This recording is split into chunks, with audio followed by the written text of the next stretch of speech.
خود اباب کے زندہ و جلال کلام میں سے زندگی برا کلام مکاشفہ کی کتاب اس کا 18واں باب 13 سے 24 آیت مبارکہ تک۔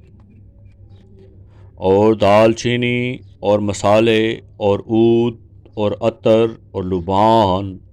اور مے اور تیل اور مہدہ اور گھیو اور مویشی اور بھیڑیں اور گھوڑے اور گاڑیاں اور غلام اور آدمیوں کی جانیں، اب تیرے دل پسند میوے تیرے پاس سے دور ہو گئے، اور سب لذیذ اور تحفہ چیزیں تجھ سے جاتی رہیں، اب وہ ہرگز ہاتھ نہ آئیں گی۔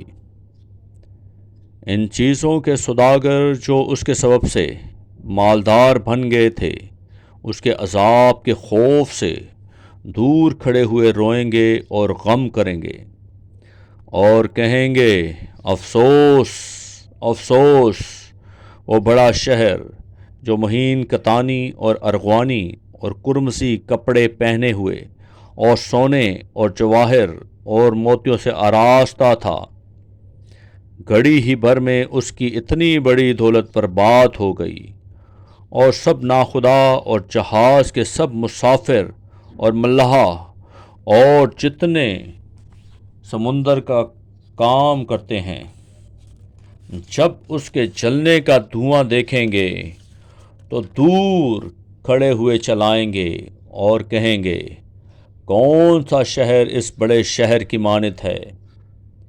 اور اپنے سروں پر خاک ڈالیں گے اور روتے ہوئے اور ماتم کرتے ہوئے چلا چلا کر کہیں گے افسوس افسوس، وہ بڑا شہر جس کی دولت سے سمندر کے سب جہاز والے دولت مند ہو گئے، گھڑی ہی بھر میں اجڑ گیا۔ اے آسمان اور اے مقدسو اور رسولو اور نبیو، اس پر خوشی کرو، کیونکہ خدا نے انصاف کر کے اس سے تمہارا بدلہ لے لیا۔ پھر ایک زوراور فرشتہ نے بڑی چکی کے پاٹ کی مانند ایک پتھر اٹھایا اور یہ کہہ کر سمندر میں پھینک دیا کہ بابل کا بڑا شہر بھی اسی طرح زور سے گرایا جائے گا،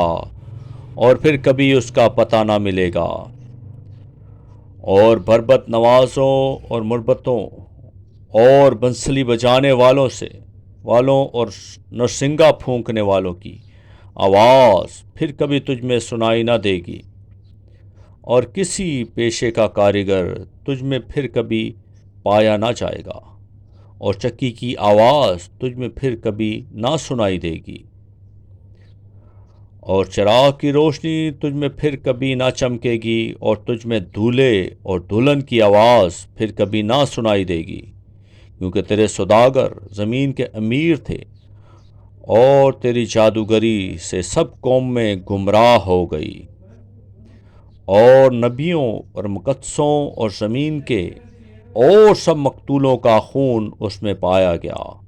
پاکلام کے پڑھے اور سنے جانے پر خداوند کی برکت ہو، خداوند کا شکر ہو، آمین۔